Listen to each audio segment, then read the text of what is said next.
আসসালামু আলাইকুম প্রিয় শিক্ষার্থীবৃন্দু। তো আপনারা যারা আমার এডুকেশন 24 চ্যানেলটি এখনো সাবস্ক্রাইব করেন নাই তারা অবশ্যই সাবস্ক্রাইব করে পাশে থাকবেন। তো আপনারা যারা 2024-25 শিক্ষাবর্ষে অনার্স প্রফেশনাল শিক্ষার্থী রয়েছেন, তো আপনাদের ভর্তির কার্যক্রম কোর্স ভিত্তিক মেধা তালিকা, ভর্তি শিক্ষার্থী কোর্স পরিবর্তন ও দ্বিতীয় মেধা তালিকা কিন্তু প্রকাশ করা হয়েছে। তো আপনারা মূলত আপনাদের ফলাফলটা কিভাবে দেখবেন, তো সে বিষয় নিয়ে এখন আলোচনা করব।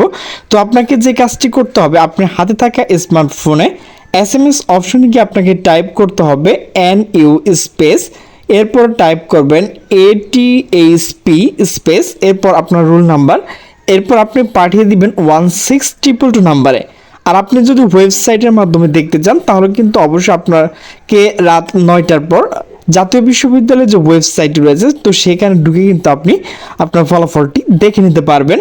তো আপনাকে যে কাজটি করতে হবে, আপনার হাতে থাকা স্মার্টফোন গুগল ক্রমে গিয়ে আপনাকে টাইপ করতে হবে www.nu.ac.pd/admission।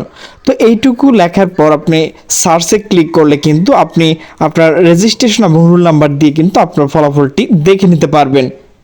তো এখন যে বিষয়টা নিয়ে আলোচনা করব, 2024-25 শিক্ষাবর্ষে প্রথম বর্ষ স্নাতক সম্মান প্রফেশনাল কোর্স দ্বিতীয় মেধা তালিকা ভর্তি কার্যক্রম নিম্ন সময়সূচি অনুযায়ী সম্পন্ন করতে হবে।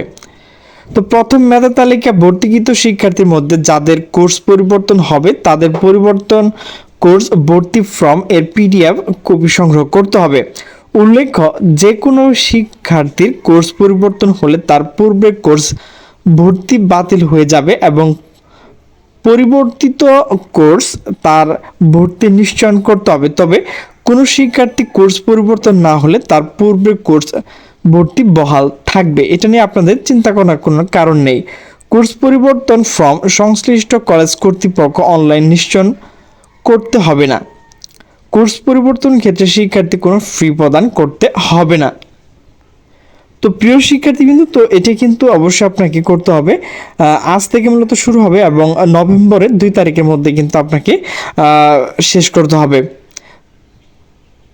আমি যেটা বলছি তো সেটা হচ্ছে আপনাকে প্রিন্ট যে PDF ফাইল, তো সেটি কিন্তু সংগ্রহ করতে হবে এবং আপনার কলেজে সেটি জমা দিতে হবে। তো প্রিয় শিক্ষার্থীবৃন্দ, আমার ভিডিওটি যদি ভালো লাগে তাহলে অবশ্যই লাইক কমেন্ট শেয়ার করবেন। তো সকলে সুস্থ থাকবেন, ভালো থাকবেন, আল্লাহ হাফেজ।